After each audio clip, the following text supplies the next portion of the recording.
Okay, sweet. Month one, foundations of coaching communication. So obviously, I felt like we kind of talked about this first in our first initial meeting, right? It's kind of this whole month we're going to take the time to understand the fundamentals of communication through coaching principles, and the methodologies we use within Built as professionals to help influence the emotional factors for all of our athletes, right? So that kind of starts with communication. Month one is the foundations of coaching communication. This week we are focusing on the introduction to the coaching communication loop, as we'll get our books and start those at the back end of the week. We're going to kind of go over some topics, skim over some key topics that are presented in the book this week. That way you guys kind of already have a Cornell notes kind of in the back of your mind of main points and objectives throughout that book, right? So today is the overview of coaching communication, why coaching is the foundation of athletic development and trust, and that is part one of today's note. So we talk about one of the most important things is building trust in relationships. I accidentally put "and" relationships, but ultimately, like, without trust and without building a relationship, like, it's hard to listen and to respect a coach, right? I think we've all been through similar situations where we've had coaches in the past that if you don't really have that trust or relationship built out, then it's kind of hard to have that understanding of what's required and what it takes, right? So number one in building trust was empathy and understanding.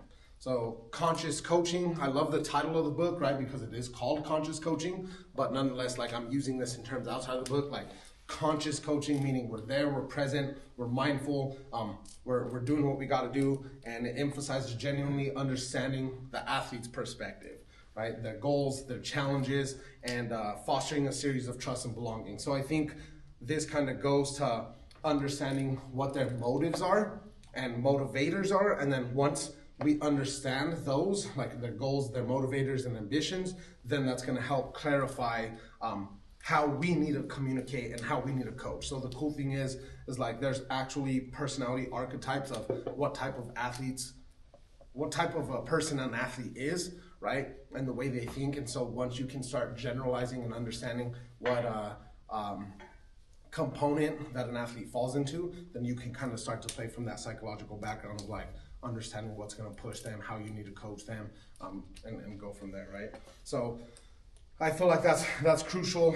The cool thing is like this all helps tie together if we let it develop what we're doing within our Built journal, right? So continue to make the Built journal as dynamic as possible as we understand athletes, and as athletes, we help athletes understand themselves, right?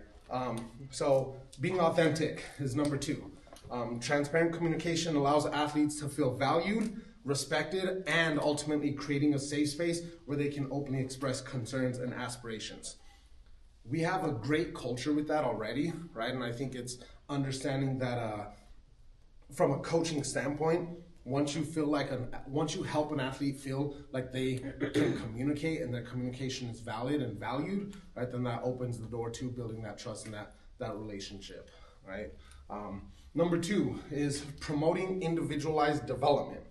So I put this under the foundation of athletic development and trust because it has to be an athlete-centered approach, right? A lot of times coaches rely so much on systems of this is how I do it, this is what I want to do, right? And doesn't necessarily understand that it's like the athlete. So when we think of like an athlete-centered approach, so you think of a system-centered approach, and this is like coaching system, right? And whatever falls under that coaching system, it's all their little subcategories, whatever, and then like athlete falls around here, and so it's kind of like if the athlete doesn't fit my system, then it's kind of rough on them, right? An athlete-centered approach, an athlete-centered approach is more understanding that we have the athlete in the middle, so athlete-centered, right? And then understanding all the factors that come into play. So we have like our physiological, our psychological, we have our emotional, we have all the nutrition, all the sleep, right? Like it goes, or that would kind of go into physiological, but you get the point of like everything's catered around the athlete, right? So in high performance or in performance settings, especially in the private world, that athlete-centered approach helps us tailor our communication, our trust, and our ability to kind of comprehend what an athlete needs and adjust accordingly in the private sector, rather than just using that one-size-fits-all model. So that's why we can understand how to address them properly once we kind of take that back. The second part of that is skillful feedback, right? So effective communication involves providing actionable and constructive feedback that aligns with the athlete's development stages and learning cycles or styles. Sorry. So that goes to understand, like, one, where are they in their maturation cycle? Are they pre-pubertal? Are they post-pubertal? Are they in puberty, right? And understanding their maturation cycle, understanding their learning style, right? Like, so prime example, we have a dad in here yesterday, right? So Ryan Franzoy, well, we're gonna have to kind of cut that out if you upload this. But like, so he's a great guy. He's not like Tristan's dad, Gerard, right? But he's in a sense of like, he loves what we do, but he wants his sons to be so perfect because he thinks back of his college times where he's like told me like, hey, I just wanted to ask, like, make sure you get on them when they're not doing something right. And then I kind of have to pull him back and say like, hey, you have to understand they're learning these motor skills. So the learning stage that they're in now, yeah, like you need to make sure, one, like you let them start building that autonomy of they're trying their best and that's all that matters. That's what I told him yesterday. Yeah. Ryan? He was like, yeah. See? I was like, dude, it's all going to be neuromuscular the first 8-12 weeks of anything. Yeah. And he was like trying to argue. Not argue, but... Yeah. He's like, you think this stuff will help him out? Yeah, like, that's what I'm saying. Yeah. No. Yes. No. Yeah. Don't worry. And so, right, going to understand like their developmental stage, right? Like, for example, I think too many times younger athletes face burnout or they don't want to do stuff because you have dad like getting on their ass. Well, you can see it in his attitude, Keaton, when he was telling me, he's like, Dad, I can't do it. And I'm like, no. Yeah, like, Dad, get out of here. Yeah. Right? And I think that's a talk I'll have down the road. But was he talking about like, was he trying to interrupt your guys' coaching or no? No. Okay. Okay. That's a different conversation to have though. So, right, understanding that individual development, building trust and relationships. As you develop that relationship, we can understand how to better coach. So this is all leading up into the coaching communication loop, right? So number 3, in that is enhancing motivation and autonomy. So autonomy, supportive styles, encouraging athletes to take ownership of their program, fosters intrinsic motivation, right? So that's a big deal. So part of the reason we have the Built Journal is for the fact that athletes can take ownership. Too many times, like every time I have a meeting, mom and dad like swear they built out this whole thing too. They're like, I tell them that all the time, right? But it's regardless if they give them little nuggets or whatever, it's important to realize like athletes like to feel like they have a sense of ownership.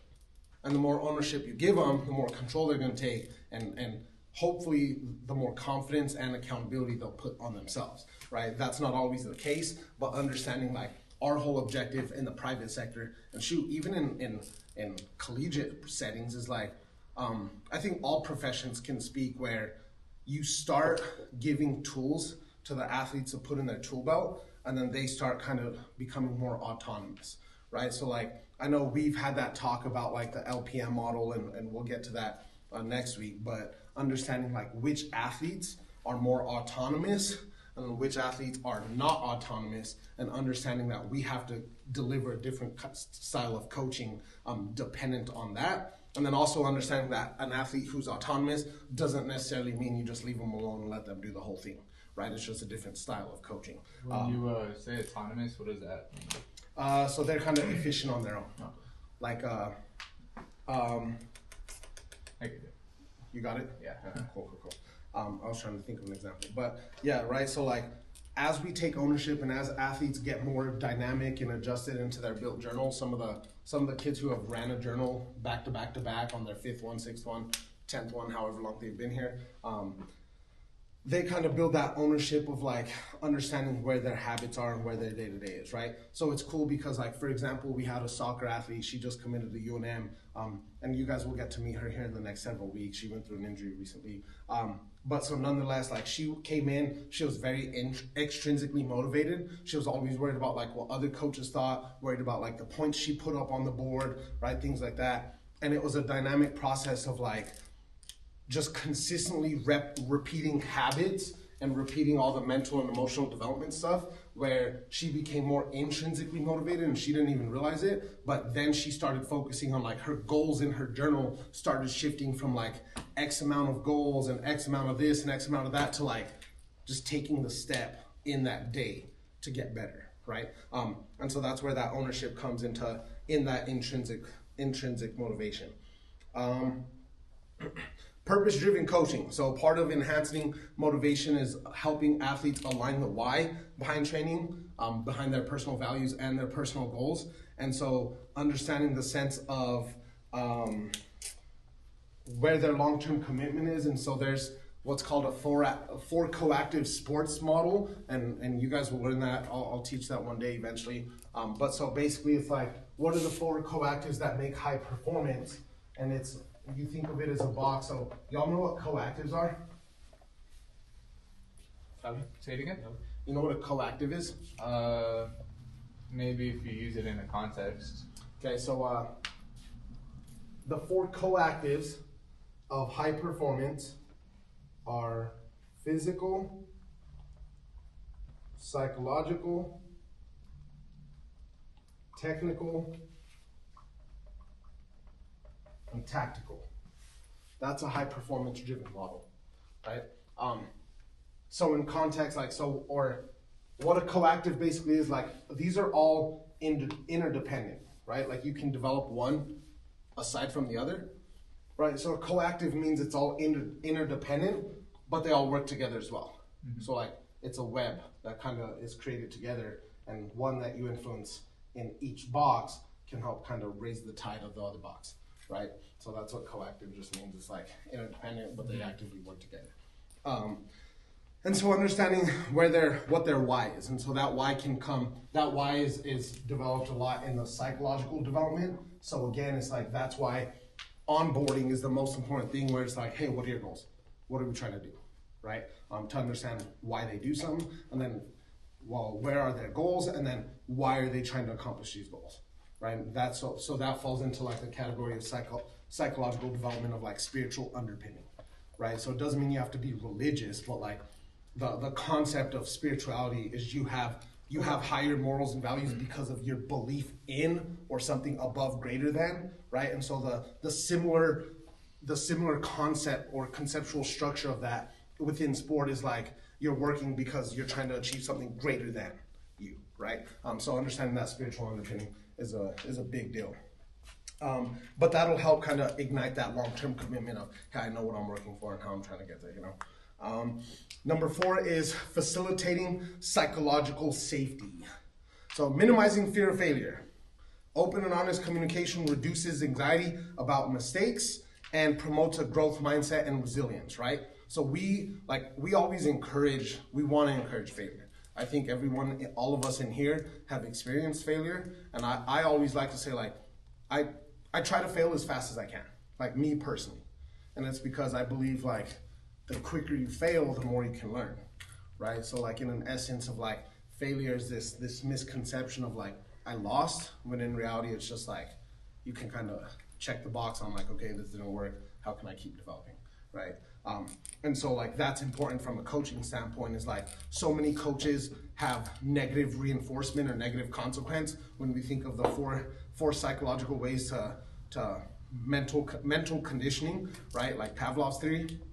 And so you think about, instead of relying on the negative patterns of negative reinforcement or negative consequence, you can then start to use positive reinforcement or even positive consequence.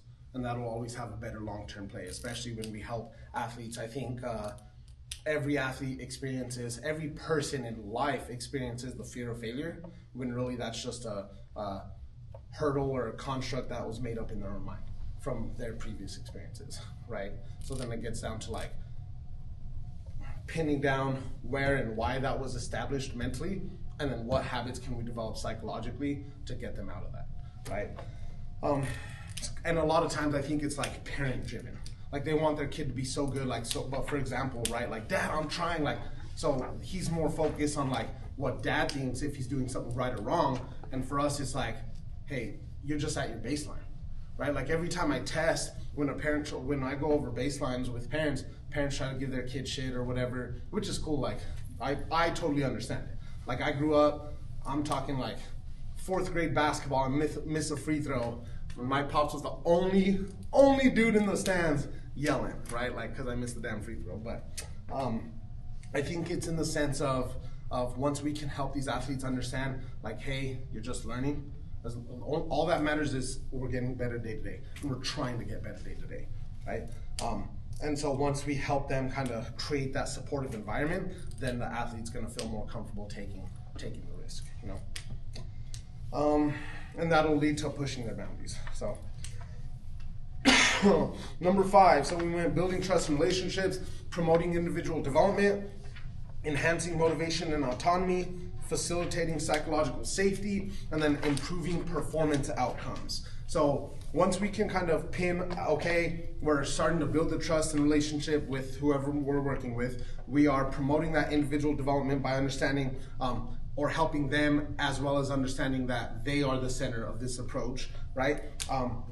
Enhancing and understanding their motivation, building autonomy, and then facilitating that psychological safety, then we can then improve performance outcomes. But notice how improving performance outcomes comes last, right? So like you have to set that baseline model psychologically to understand like where we're trying to get to.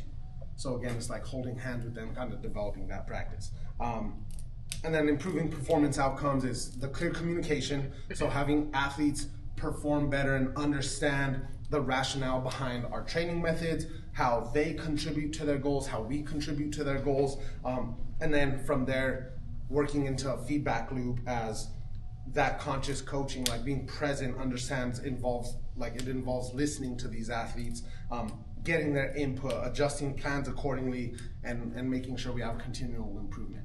Right, and so like the way we work it, or myself and Max, how we kind of program these kids, is like athletes come in, we have their set day, but we can always adjust. So like the first thing we kind of check off the box, we put them through our own readiness survey. So the app has a readiness survey. For ours, it's like checking off that box because we've done enough on train rowing, where it's literally like, hey, how you feeling?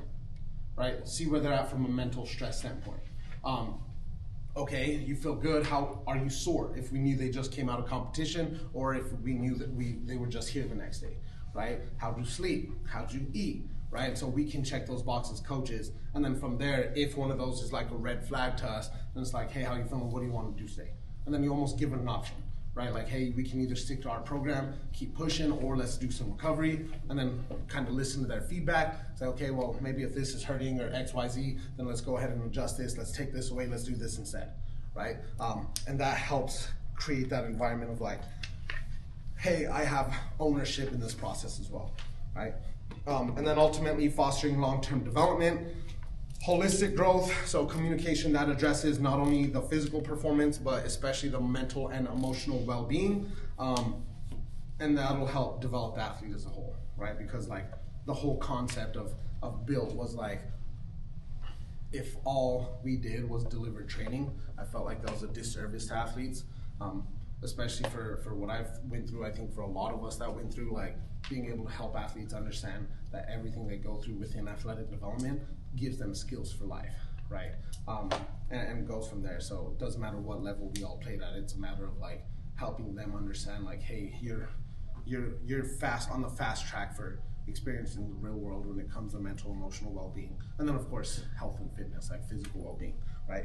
And then of course those lifelong skills. Athletes will then better communicate, reflect, self-regulate, and equip them with skills. So that's, I literally just went over that, but right. So I think like we have got lost in the world of in my personal opinion, I almost feel like whether I hyper focus on it or whether it's true, I feel like after COVID, people don't know how to communicate anymore, right? Like from simple things, and I won't go on a tangent on it, but y'all ever go to the, I don't know if y'all are those type of people, but like I'm the type of person, like I'll say excuse me or right? How's it going? Whatever, make eye contact. But a lot of people just kind of zoned into their own world. Like I just feel like in general people lack communication skills, which is a big deal because communication is the reason why a lot of things fail, right? Relationships, whether it's love life, family, friends, things like that, sick, or just in general. Thank you, Tyler.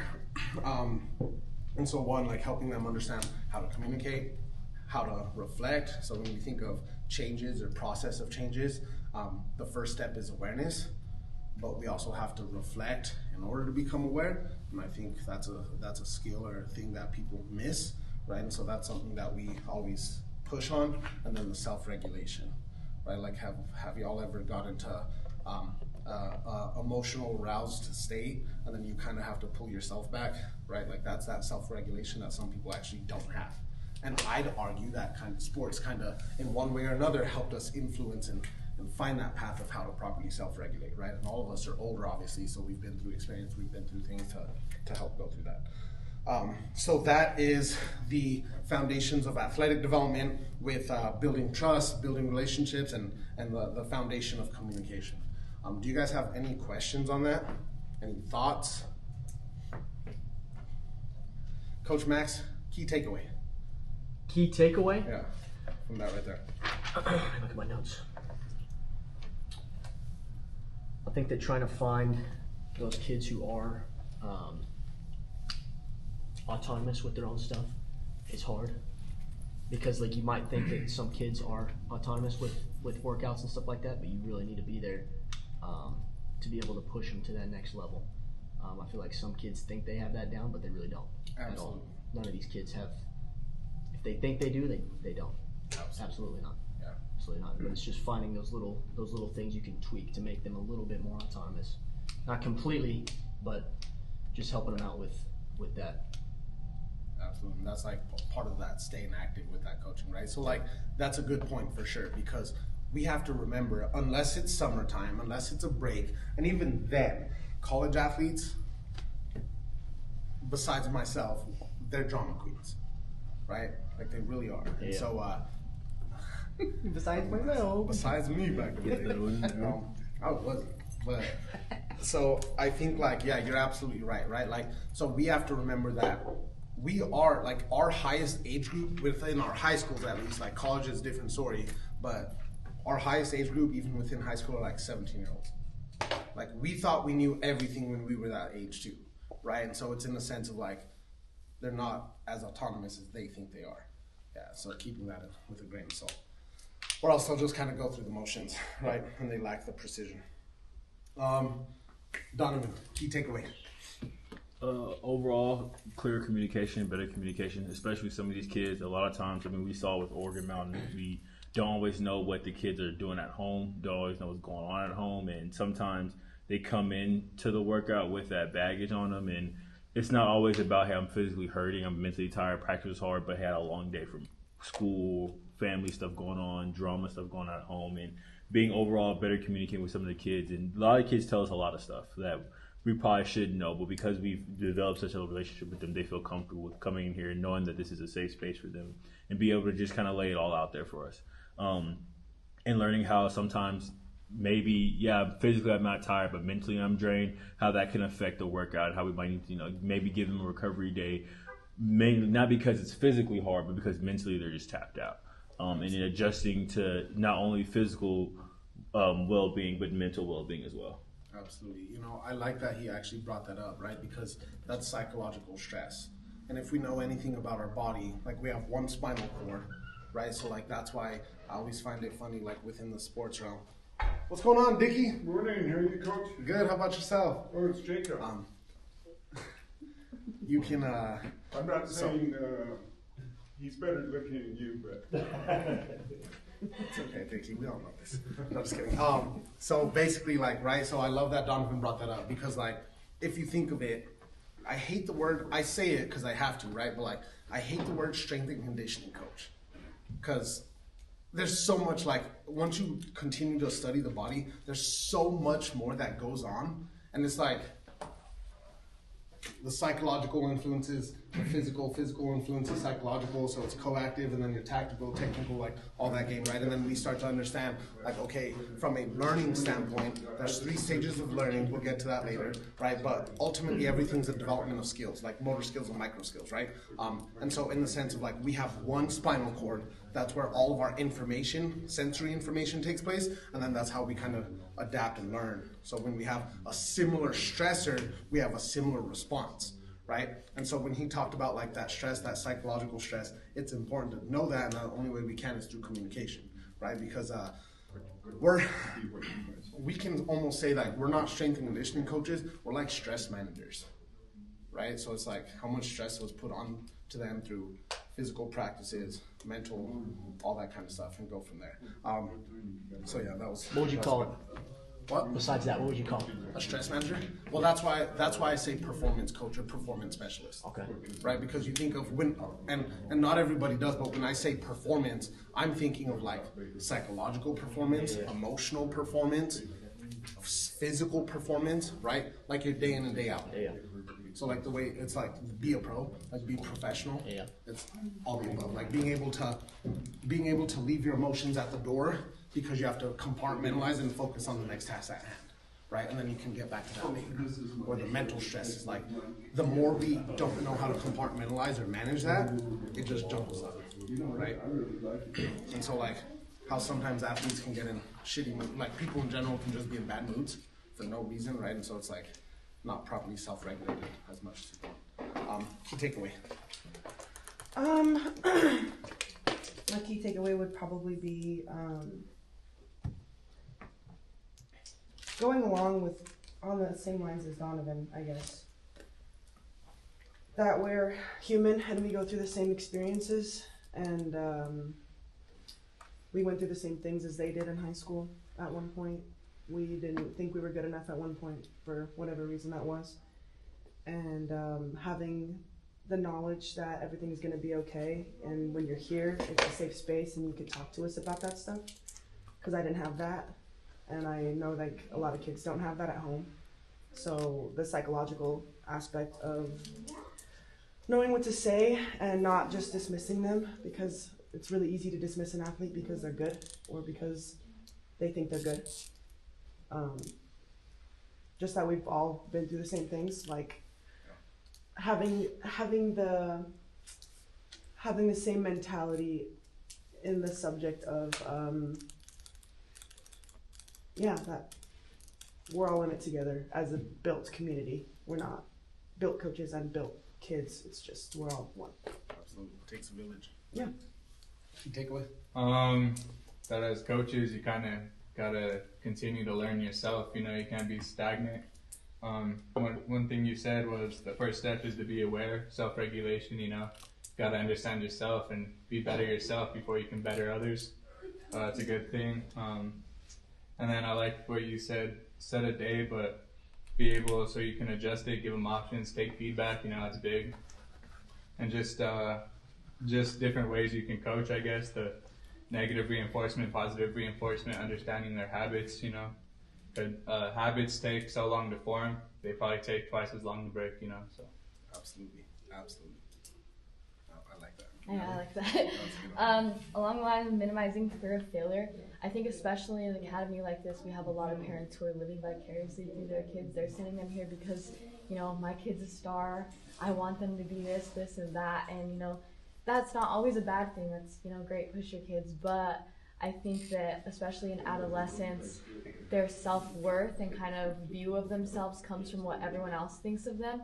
So that can be extremely harmful when it's coming from, you know, your own parents, and you want to please your parents. You know, when I was their age, my dad was my coach, so I kind of have, Amen. you know, that perspective of like, I would go to practice and like, I'm pushing myself 110% every single time because, you know, I want to make him proud and because he sees, yeah, exactly. Yeah. So I think it's really important just, you know, let kids know that, you know, perfection doesn't come right away, and perfection honestly doesn't even exist in a lot of ways. So, yeah. I love it. No, absolutely. You know how long it takes to form a habit? Sorry. You know. Go for it, Ty. I don't know how long. Best guess. I don't want to overshoot it. Maybe like 4 weeks. Okay. What do you think? 21 days. Yeah, I was like 30 days. I was gonna say 27. 27 days. Dang. It takes 27 days to build a habit. And it also takes, I was gonna say it takes 1 day to break it. Yeah. to Technically, break yeah. that habit, Yeah. right? And that's that narrow focus. But Good morning. no, absolutely. Absolutely. Right, so like keeping that in mind, that's why like habit tracking is important. So like as we go through that build journal, we've all been trying to get better at understanding that, okay, some of these kids will put their goal in and then they'll change it a week later. It's like, no, we should stick to these goals. Like we should really only have our focus goal. There should only be 2 of them in a 12-week period. Yeah, yeah. To be Exactly. honest, right? X, Y, Z, and go from there. Yeah. And that's why I have them choose one leadership trait for like at least 6 weeks to focus on. Absolutely. Because if you're changing